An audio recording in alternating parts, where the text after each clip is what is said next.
Bom, gente, então, iniciando a nossa aula vai ser sobre taxas de juros, e nós começaremos discutindo os principais fatores que determinam a existência dos juros. Como nós estudamos anteriormente, o que é um juro? O juro é a remuneração pelo uso do capital de terceiros. É como se fosse um aluguel do dinheiro. O primeiro ponto que determina a existência dos juros é a inflação. Então, assim, por exemplo, se eu empresto um dinheiro para alguém, ou então se eu tomo dinheiro emprestado, no mínimo eu vou ter que cobrir esse efeito da inflação, que é a desvalorização do dinheiro ao longo do tempo, que nós vamos estudar daqui a pouco. Um outro ponto é a utilidade. Então, se eu invisto um dinheiro, eu deixo de consumir agora para consumir no futuro, e aí eu abrir mão desse consumo agora, eu tenho que ter uma remuneração, eu tenho que ter um prêmio por isso, tá? Então, por isso que eu tenho juros para poder capitalizar aí o meu investimento. O risco, então, o que é o risco aqui para a gente? O risco é a probabilidade desse investimento ele não corresponder às expectativas, ou quem empresta dinheiro, a possibilidade dele não receber esse dinheiro de volta, ok? Então, o risco está muito ligado à variabilidade do retorno, à variabilidade do recebimento. E a oportunidade. Nós temos uma coisa na economia que chama custo de oportunidade. Então, eu deixo de investir agora para ganhar no futuro, então eu tenho que ter uns juros também para poder compensar aí essa oportunidade. A oportunidade ela está intimamente ligada com a questão da utilidade. Bom, aí, o que é uma taxa de juros, na verdade? Na verdade, a taxa de juros ela é uma expressão numérica que vai representar os juros. Ou seja, eu tenho um valor numérico, 12% ao ano, 1% ao mês, e sempre a gente vai relacionar com um período de tempo. Então, a taxa ela é o quê? Uma expressão numérica temporal. A composição de uma taxa de juros, nós temos 3 itens. Nós temos a taxa de risco, a taxa livre de risco e a inflação, tá? Então, sempre eu discuto isso, que dentro de uma taxa de juros qualquer, nós temos pelo menos, no mínimo, esses 3 itens. Então, vamos pensar o seguinte, olha, quando fala em taxa de juros aqui no Brasil, a taxa de juros mais alta que tem é do cartão de crédito, que é altíssima. 300% ao ano, 400% ao ano, então, assim, é um negócio absurdo. Bom, a taxa de risco do cartão de crédito é muito alta. Por quê? Porque é uma modalidade de crédito que é de fácil acesso a todo mundo que está dentro do sistema financeiro. Então, o risco de não receber é muito alto, o risco de atrasar as parcelas é muito alto, tá? A taxa livre de risco é a taxa Selic, que nós vamos falar sobre ela daqui a pouco. A taxa Selic é a taxa básica da economia. Vocês devem ter estudado ou estar estudando alguma coisa em economia, e ela advém de quanto que o governo está pagando pelos títulos públicos federais. Ela é o investimento mais certo, que tem menos risco no Brasil. O risco é bem próximo de zero, então por isso que chama taxa livre de risco, ou seja, o governo federal nunca deixou de honrar os seus compromissos em termos de valor e em termos de prazo, então é considerado uma taxa livre de risco. Mas como que isso vira uma taxa? Vira uma taxa a gente calcular quanto na média que o governo está pagando sobre os títulos públicos. Então, praticamente tudo no Brasil que é relacionado a empréstimo, a financiamento, ele tem a taxa de risco dentro dele. A taxa de risco é a taxa livre de risco dentro dele. E a perspectiva da inflação. Então, o que é a inflação? A inflação é a desvalorização da moeda em função do aumento generalizado preço dos produtos, serviços, tá? Então, a gente está sentindo isso agora. É uma inflação aí oficial mais ou menos de 5% ao ano. Aqui em Montes Claros é o IPC. Tá? Então, a inflação mais a taxa livre de risco, mais a taxa de risco que vai determinar a composição de uma taxa de juros. Aí eu vou pegar um exemplo mais distante do cartão de crédito. Então, imagina que eu estou precisando de um dinheiro e eu pego um empréstimo consignado. O empréstimo consignado, a taxa de risco dele é baixa. Por quê? Porque já vai descontar diretamente do meu ordenado, do meu salário.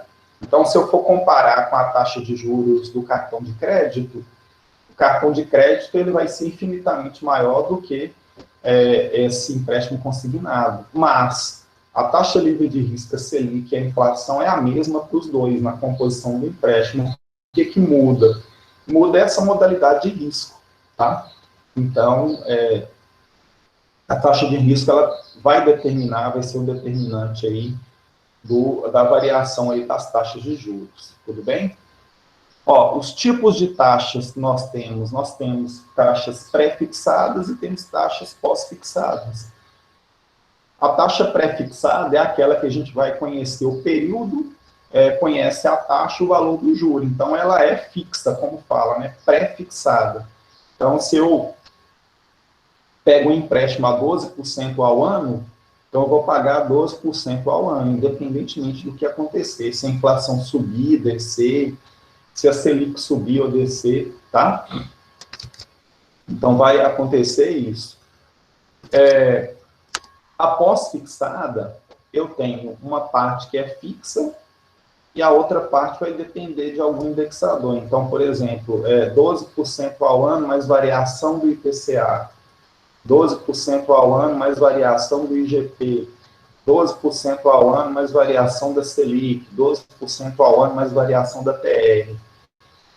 Tá? Então, eu conheço a taxa, mas eu não conheço o valor dos juros, ok? Então, as duas são muito usadas aí dentro do mercado financeiro, no dia a dia. Bom, as taxas de juros pré-fixadas, aí aqui a gente vai estudar as taxas pré-fixadas, que vale também para as taxas pós-fixadas. Aí eu coloquei 6 subdivisões, que é simples, composta nominal, composta efetiva, real, over e taxa de inflação. A taxa simples, como nós já estudamos na capitalização simples, ela é usada nessas operações de juros simples. Então, basicamente, ela expressa do jeito normal das taxas, 1% ao mês, 12% ao ano, 0,01% ao dia. E para fazer a conversão dessas taxas, simplesmente nós multiplicamos ou dividimos pelo período, porque o juros simples aceita isso. Tá? Então, se eu tenho uma taxa de juros simples 1% ao mês, eu quero converter para ano, então eu penso assim, ó, quantos meses eu tenho dentro de um ano? 12.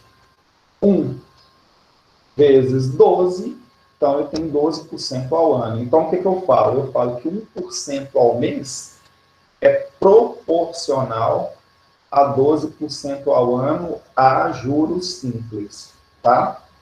A regra é essa. Ó, 12% ao ano, eu quero saber ao dia. Então, quantos dias eu tenho dentro de um ano? Aí eu vou partir do pressuposto 360, que é o ano comercial. 12 dividido por 360, então eu vou ter 0,03% ao dia.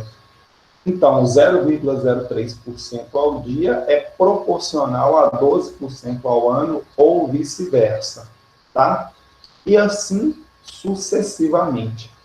Então, nós podemos fazer as conversões de taxas de juros simples simplesmente por divisão e por multiplicação.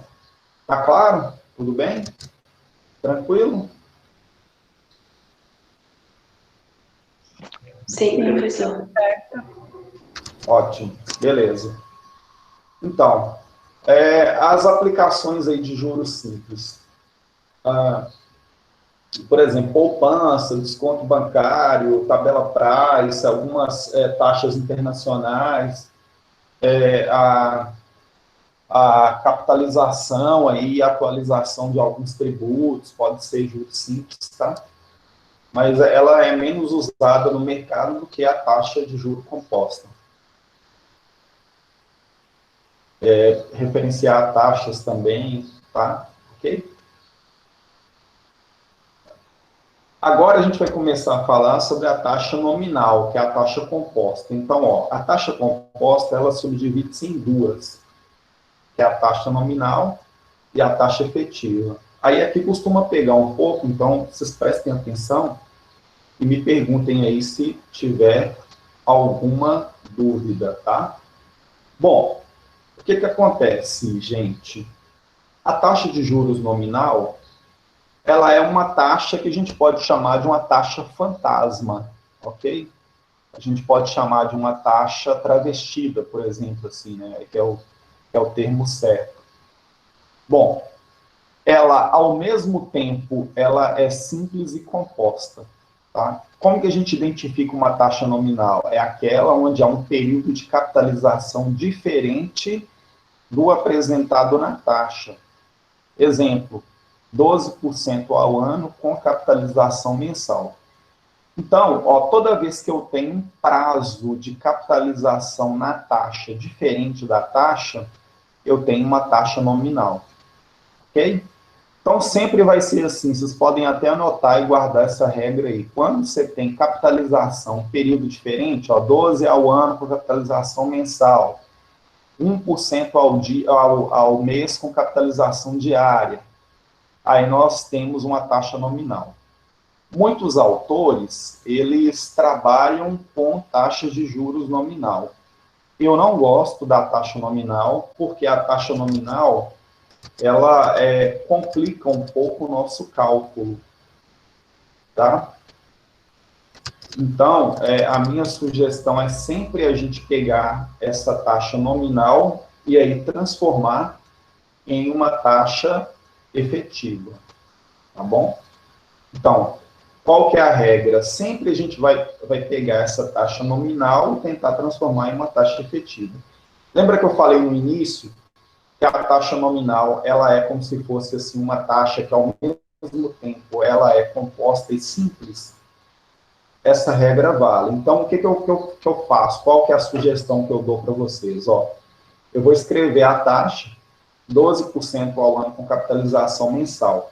Então, eu vou pegar e escrever a taxa novamente, 12 dividido por. Aí eu vou olhar quantos meses eu tenho dentro de um ano. 12. Ó, a capitalização, então, é como se fosse assim. Ó, se eu pegar um dinheiro emprestado, além de pagar os 12% aqui, ó, essa taxa ela vai ter uma capitalização 12 vezes. Então, o que eu faço? Eu pego 12 aqui, ó, divido por 12, que são 12 meses dentro de um ano, e vou achar 1% ao mês. Aí, esse resultado aqui, ó, que é a nossa taxa efetiva, tá? Então, sempre a conversão, ela tem que ser feita dessa forma. Tudo bem? Aí, aplicações da taxa de juro nominal. Então, aí tem várias aplicações. Poupança, produtos financeiros, empréstimos e financiamentos, tá? Então, há uma diferença entre a taxa nominal e a taxa pós-fixada. A nominal é pré-fixada, porém é capitalizada em períodos diferentes, tá? Então, ela é diferente aí da taxa pós-fixada. Bom, aí a gente passa para taxa efetiva. Então, qual que é a ideia da taxa efetiva? A ideia da taxa efetiva é que os juros ele vai incidir uma vez só em cada período. É como se fosse assim, ó, essa aqui é a taxa certa. O período de capitalização da taxa é o mesmo apresentado na taxa, ok? Então, quando vira e fala assim, olha, tem um empréstimo aqui 12% ao ano. Então, se não tem nada escrito na frente aqui, ó, capitalização mensal, capitalização diária, então essa taxa ela é considerada uma taxa efetiva, tá? Então, porque ela efetivamente vai apresentar o quanto que a gente vai pagar de juros, não vai ter surpresa, não vai ter capitalização, não vai ter nada, tá? Então, eu sugiro que sempre a gente trabalhe com a taxa composta efetiva. Bom, e aí é que começa a pegar um pouco, né? Mas é mais uma questão de lógica. Então, como que a gente faz? Uma taxa de juros composta efetiva nunca, em hipótese nenhuma, eu posso dividir ou multiplicar. Por quê? Porque nós estamos trabalhando com juros compostos. Ela pode ser dividida ou multiplicada. No caso de uma taxa composta efetiva, nós temos que fazer por equivalência. Então, se eu tenho uma taxa efetiva maior e quero procurar uma equivalente menor, eu vou descapitalizar. Como se fosse assim, ó, eu tenho, por exemplo, 12% ao ano. Qual que é equivalente a mês? Aí a gente acha que é 1%, né? Mas não é. Então, se eu quero achar uma taxa menor, por exemplo, um tempo menor, que é mês, eu tenho que descapitalizar. Se eu tenho uma taxa menor, por exemplo, 1% ao mês, quero achar uma maior, aí parece que é 12% ao ano. Mas não é, é mais. Então, eu tenho que capitalizar. Aí tem essa recomendação minha aqui de sempre usar a taxa efetiva. Porque a taxa efetiva vai mostrar para você quanto efetivamente você está pagando por um empréstimo ou financiamento, ou quanto efetivamente você está recebendo em uma aplicação financeira. Tudo bem? A questão dos conceitos aí, está tudo certo, gente? Tudo tranquilo? Entenderam aí a lógica das taxas?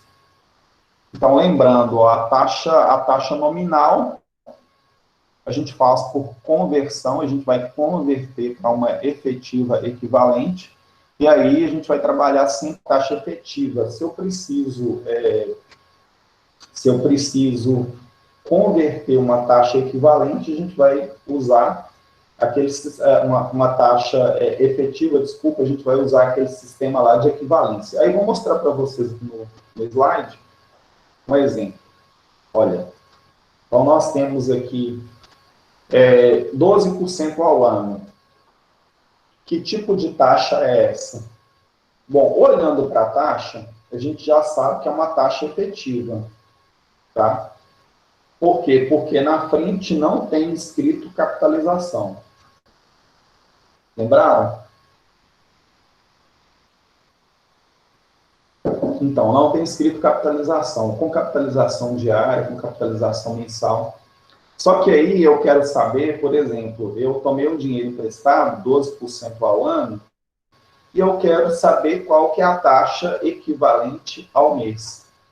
Então, o que eu vou fazer? Eu vou escrever essa taxa e aí eu vou usar uma formulazinha. Essa formulazinha da equivalência. Ó.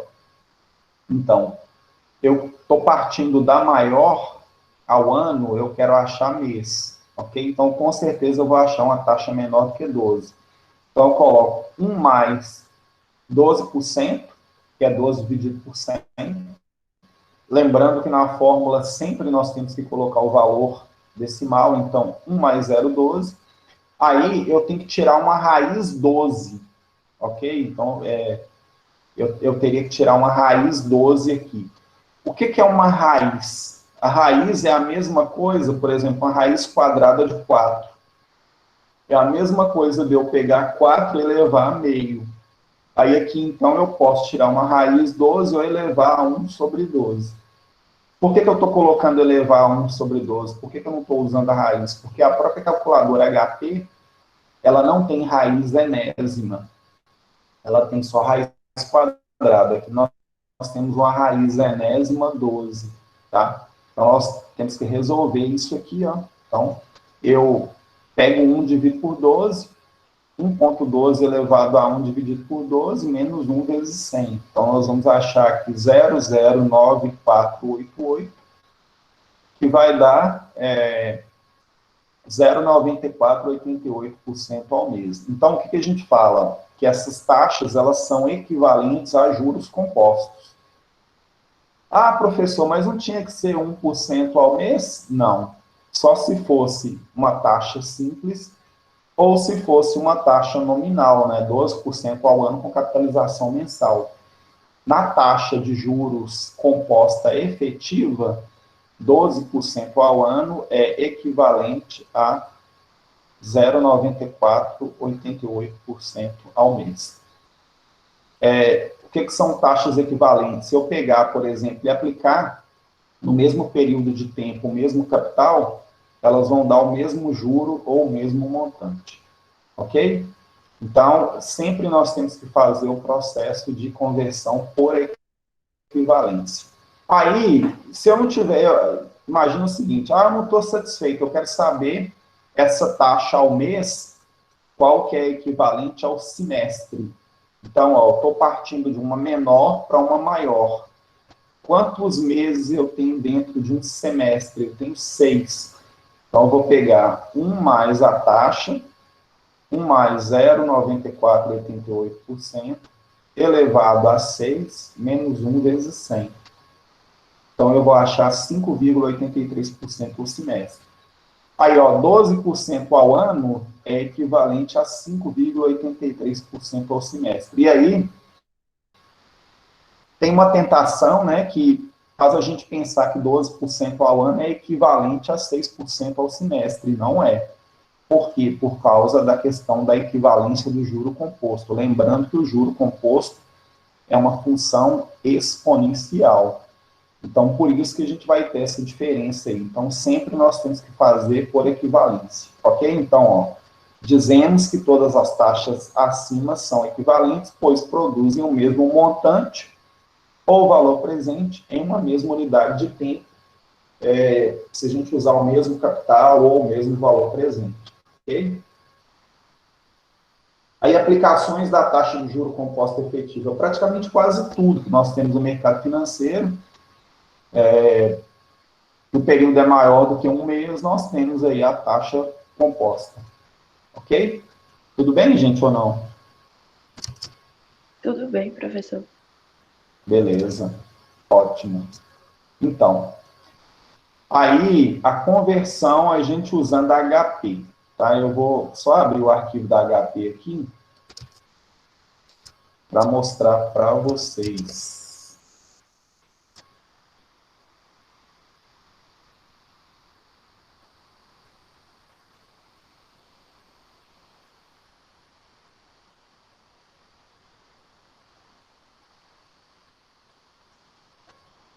Isso.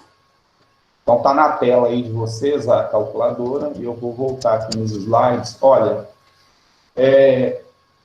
então, para a taxa simples, nem compensa usar HP, que nós vamos usar a função só de divisão.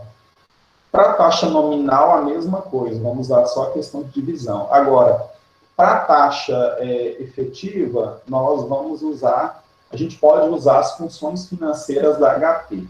Então, eu vou ensinar de duas formas, aí vocês podem escolher a forma que mais se adequa a vocês usarem aí depois para poder resolver exercícios ou então no dia a dia também. Bom, eu tenho uma taxa que é 12% ao ano e eu quero converter para uma taxa mensal. Eu quero saber qual que é a mensal equivalente a ela. Tá? Então, com a HP, aqui, então, primeiro, tem que ter HP, segundo, ligar HP e terceiro, limpar, né? Então, eu venho aqui em FFIM, limpei a função financeira dela, aperto o F4 aqui para colocar 4 casas após a vírgula, e aí eu posso fazer o seguinte, eu posso usar aquela formulazinha que eu mostrei para vocês, ó, então eu ponho 1, Enter, aí eu coloco aqui, ó, 0,12, né, que seria 12% mais. Então, eu achei 1,12. Aí eu vou tirar a raiz 12 disso. Por que eu vou tirar a raiz 12? Porque eu tenho 12% ao ano e eu quero saber qual que é a taxa equivalente ao mês. Se fosse 12% ao mês para eu achar o ano, eu ia capitalizar, eu ia elevar a 12. Aí, se vocês olharem, a HP ela tem só uma raiz quadrada. Então, o que eu tenho que fazer? Eu tenho que fazer o inverso. Eu vou fazer o inverso. Então, eu coloco aqui, ó, 12. Aí, tá vendo essa função aqui, 1 dividido por x? É como se fosse assim, eu vou pegar 1 dividido por 12. Então, 1 dividido por 12.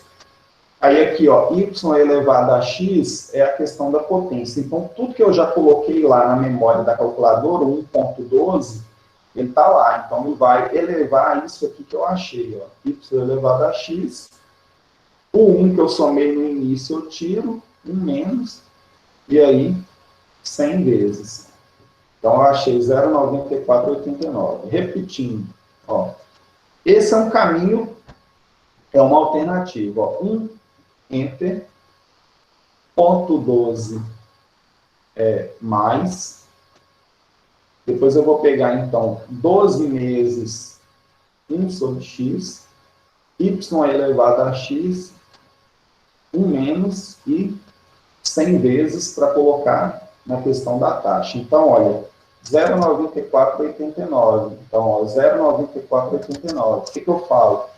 Gente, tanto faz eu ter 12% ao ano, como 0,9489% ao mês.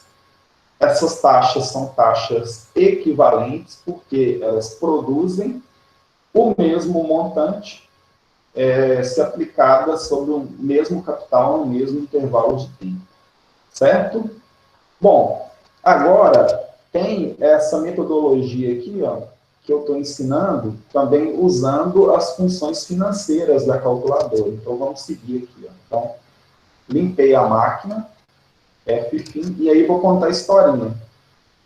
Sem CHS-PV. Então, eu vou atribuir um valor. Imagina que eu tenho 100, ó, CHS-PV. Lembrando que o CHS eu vou usar para poder trocar o sinal, que é fluxo de entrada ou fluxo de saída. Tá? Então, eu vou colocar como se fosse no saída. 12I, que é a taxa. Depois, eu vou colocar 12, 1 sobre x, n. Aí, lembrando que, como eu estou trabalhando com o tempo fracionado, eu tenho que apertar STO, X, para aparecer o Czinho aqui, para não ter problema. Ok? E aperto, então, o que eu estou procurando? Eu estou procurando um valor futuro. Então, eu aperto o valor futuro, achei um número aqui aleatório. Aqui, ao invés de eu tirar 1, eu vou tirar 100, que foi o valor que eu coloquei antes, né? Então, coloco 100 menos, e aí acho a taxa. De novo, ó, vou limpar aqui. 100, CHS-PV, 12 meses, 12I, desculpa, gente. Aqui o tempo, 12, 1 dividido por 12N, lembrando que o Czinho tem que estar aceso. Aperto o valor futuro, né, que eu estou procurando, e esse 100 que eu coloquei inicialmente no valor presente, eu tiro. Então, achei 0,9489. Ou seja, então, nós temos a confirmação aí das duas formas para poder calcular a taxa equivalente. Tudo bem? Tranquilo? Aí, depois, vocês podem pegar e tentar fazer em casa. A conversão por equivalência, então, vamos partir do pressuposto que eu tenho, então, essa mesma taxa aí, ó, 0,9489, eu quero saber ao semestre, tá? Então, eu vou fazer usando a fórmula normal, ó, 0,9489, entre 100 dividido, né? Então, eu estou achando ele em decimal, 1 mais, então achei 1,0094 alguma coisa aí, né? Então, Se eu colocar o máximo de casas aqui, vocês vão ver que ele está aí, né? Então, a calculadora ela só oculta as casas. Bem, eu estou querendo achar uma taxa semestral. Quantos meses eu tenho dentro de um semestre? 6. Então, eu vou levar isso aqui a 6. Ó. Então, eu coloco 6, y elevado a x, o 1, eu somei lá, eu tiro, e aí multiplico por 100. Então, eu achei 5,8302% ao semestre. Aqui, ó. Bom, vou limpar aqui e fazer da forma que eu estou ensinando aqui para vocês. Ó. Bom, então, começo 100 CHSPV. Oh, desculpa.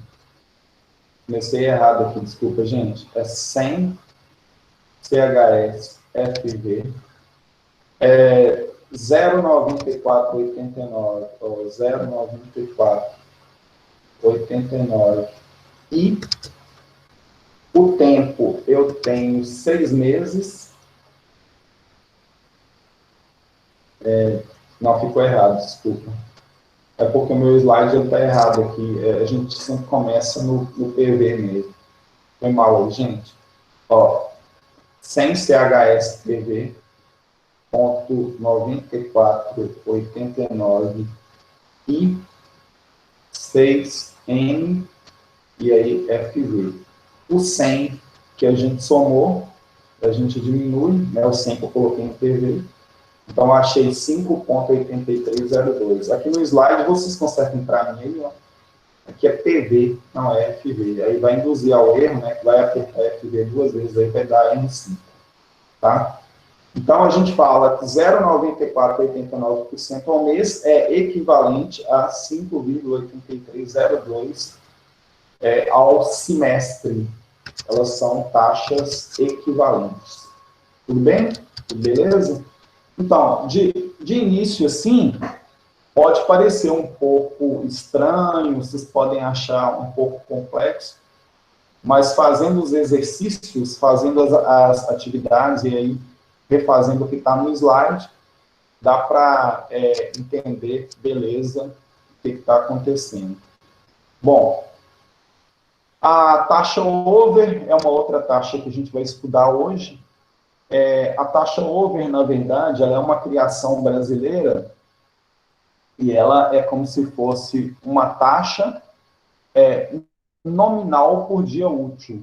Então, ela vai incidir apenas sobre os dias úteis. Então, como é que funciona? Se você aplica um dinheiro no mercado financeiro por taxa over, você vai ganhar a remuneração só em cima dos dias úteis, né? Que seriam os dias da semana, excluindo sábado, domingo e feriado. Aí o que acontece? Sempre a gente vai pegar uma taxa over e vai transformar em uma efetiva equivalente a ela, tá? Então sempre a gente vai buscar essa questão de trabalhar com a taxa efetiva. Por quê? A taxa over, ela é uma nominal por dia útil. Ou seja, então ela esconde, na verdade, qual que é a remuneração nossa efetiva. Pegando um exemplo aqui, ó.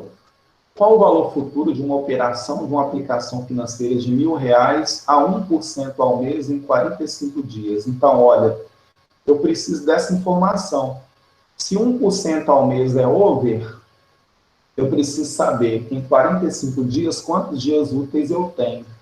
Qual a taxa efetiva equivalente ao mês? Então, é muito fácil. O que eu vou pegar? Eu vou olhar aqui, ó. Bom, eu tenho 1% ao mês, que é over. E aí, eu estou lembrando que essa minha taxa over, eu tenho 32 dias úteis. Então, eu preciso achar qual seria o meu montante efetivo aqui. Então, eu vou pegar 1.000 que multiplicam 1 mais 1% e vou elevar pelo período útil dela aqui, ó, que é 32 dividido por 30, tá? Então, eu vou achar aqui que eu vou ter um valor futuro de 1.010,67, tá? Bom, uma outra forma de fazer também, sem mexer com a questão de valor, é eu pegar e converter a taxa. Então, olha, eu tenho 1% ao mês, over. Então, eu pego 1 dividido por 30, eu acho 0,033% ao dia, tá? E aí eu vou pegar, nesse período de 45 dias, eu vou ter 32 dias úteis. Então, nesse período, eu vou achar a minha taxa efetiva, tá? Então, a gente pega 1 mais 0,33% dividido por 100, elevado a 32 dias, menos 1. Então, dentro de 45 dias, eu tenho 32 dias úteis, eu vou ganhar 1,0722% ao mês, tá? Então, aqui é uma forma de mensurar aí, a taxa efetiva equivalente, mas aqui eu chamo a atenção de vocês aqui para o período como um todo. Então, em 45 dias, ele vai ganhar 1,07, ok? A conversão da over, a fórmulazinha está aqui, que é mais ou menos isso aí que a gente fez, e vai ter alguns exercícios lá para a gente poder fazer. Então, a regra da conversão da over basicamente é isso. Nós temos também essa discussão da taxa aparente, a taxa real. A taxa aparente, ela é a taxa nominal, que são todas essas taxas que nós discutimos aqui. E a taxa real é quando a gente tira o efeito da inflação. Lembra que eu falei no início que dentro de uma taxa de juros tem a inflação? A inflação é a inflação mais a taxa de risco mais a taxa livre de risco. Então, a taxa real, a gente for calcular assim, qual que é a taxa de juros real que eu tenho dentro de um investimento, dentro de um empréstimo ou financiamento. Então, quando eu falo real, eu tenho que tirar o efeito da inflação, mas eu não posso diminuir, tá?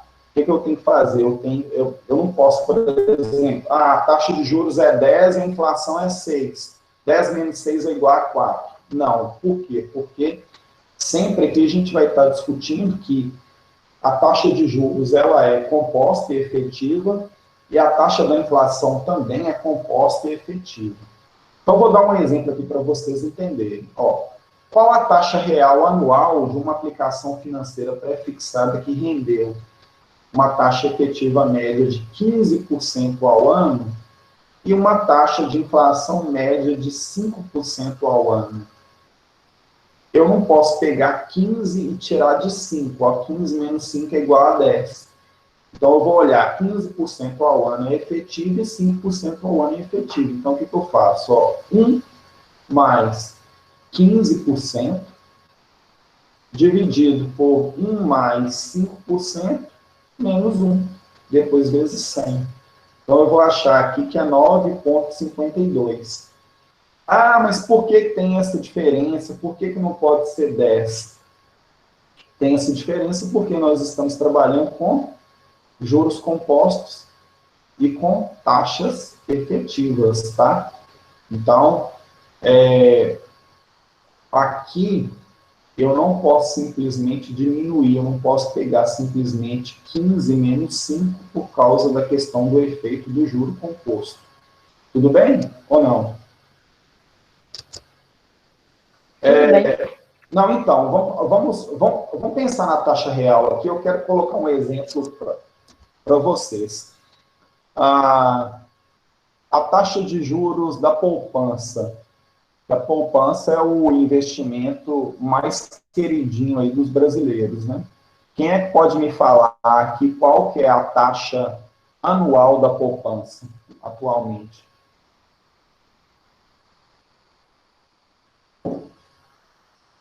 Isso, Albert, muito bom. 1,4% ao ano, tá? Então, uma poupança rende isso. Se você colocar um dinheiro na poupança, você vai receber 1,4. Beleza. Aí nós falamos sobre inflação, né, gente?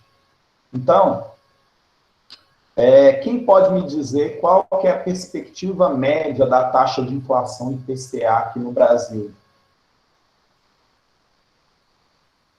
Pode ser arredondado, não tem problema, não.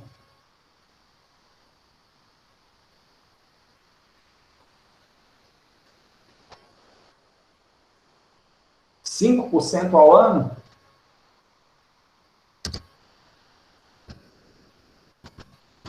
Fez 4,52, né? Mas vamos jogar isso para cima, porque a inflação ela tomou corpo esse ano. Então a gente vai fazer o seguinte, ó.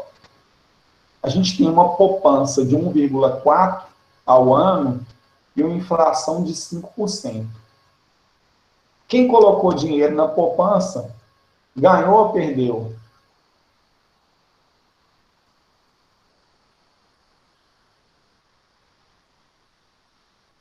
Perdeu feio, né? Pelo efeito da inflação. Agora, quem tem Isso, dinheiro na poupança, o indicado é investir em algo que corrija pelo menos a inflação, ou algo isso. melhor, né? Perfeito, Albert, perfeito, perfeito. Então, só que as pessoas não sentem essa perda financeira. Então, se eu pegar, por exemplo, R$ 100 e aplicar na poupança, daqui a um ano eu tenho 101,40. Só que se eu fosse comprar uma camisa, imagina, eu vou comprar uma camisa de R$ 100, aí eu deixei para comprar a camisa daqui a um ano. Se a inflação foi 5, a camisa está custando 105. Então eu tenho 101,40 versus 105, que é o preço da camisa. Qual foi a taxa real da inflação? Então a taxa real da poupança ela é negativa, né?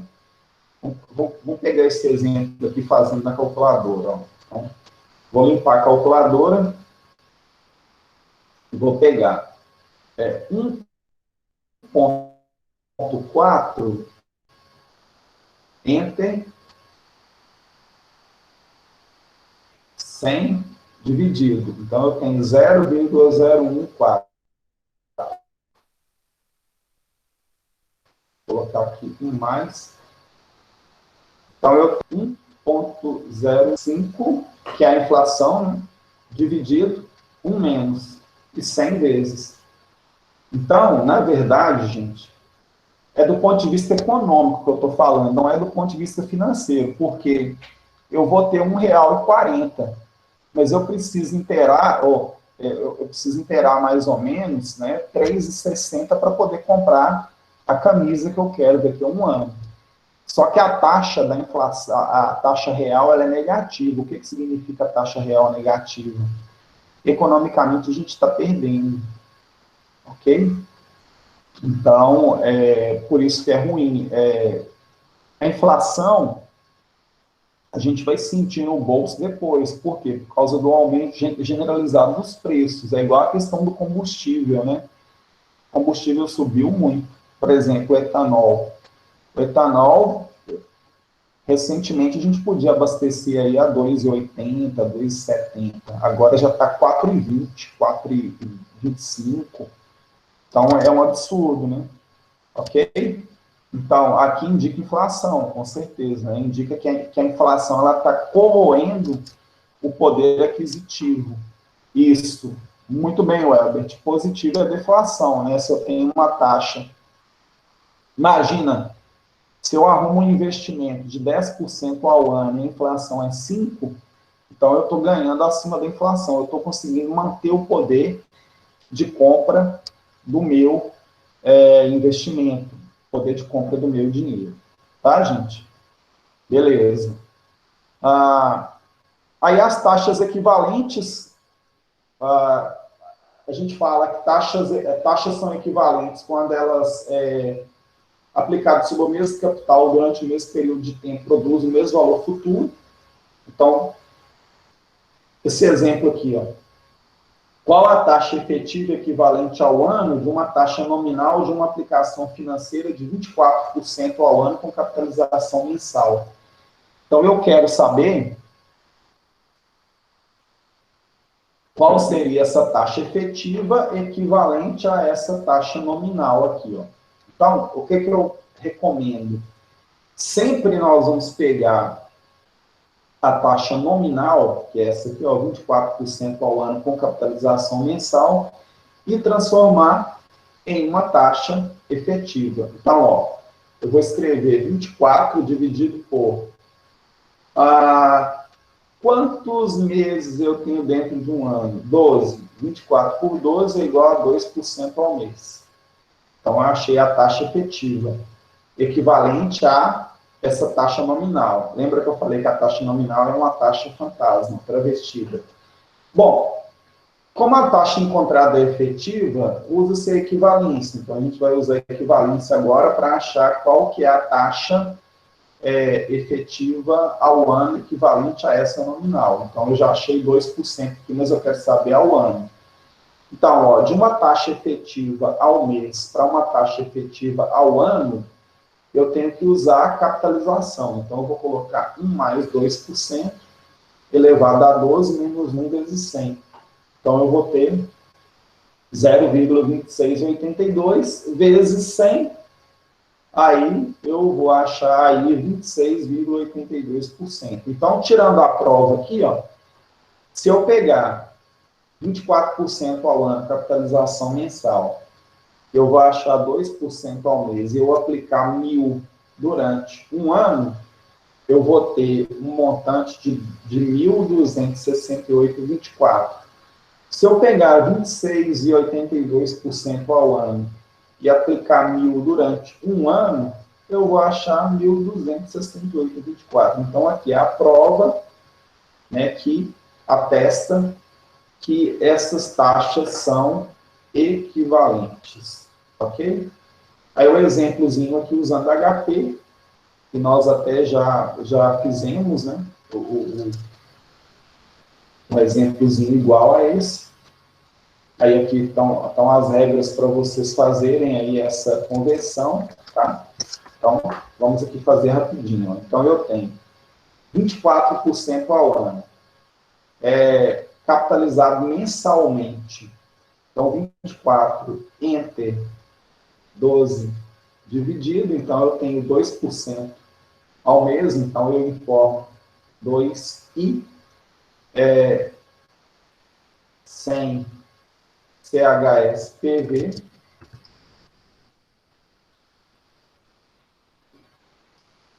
Depois eu vou ter 12N, ó, 12N, 0 TNT que eu não estou usando, e aperto o FV. O 100 que eu coloquei no PV, eu tiro 100 menos, então eu achei 26,82,42. 26,82,42 é a taxa equivalente efetiva ao ano. Beleza? E aqui é a taxa de inflação, né, que é o final que eu fiquei de falar com vocês, né? Então, a inflação é a queda do valor de mercado ou poder aquisitivo do dinheiro, e ela é proporcionada pelo aumento no nível geral de preços. Os dois índices mais usados que nós temos aqui no Brasil é o IPCA, que é o Índice de Preço ao Consumidor Amplo, que é o índice oficial do governo, e o IGP-DI e o IGP-M, que é calculado pela Fundação Getúlio Vargas do Rio de Janeiro. Aqui em Montes Claros nós temos o IPC, que é calculado pela própria Unimontes, né? Então, é importante a gente entender o que é a inflação, qual que é o efeito que a inflação tem aí nas nossas vidas, né? Que é forçar a barra aí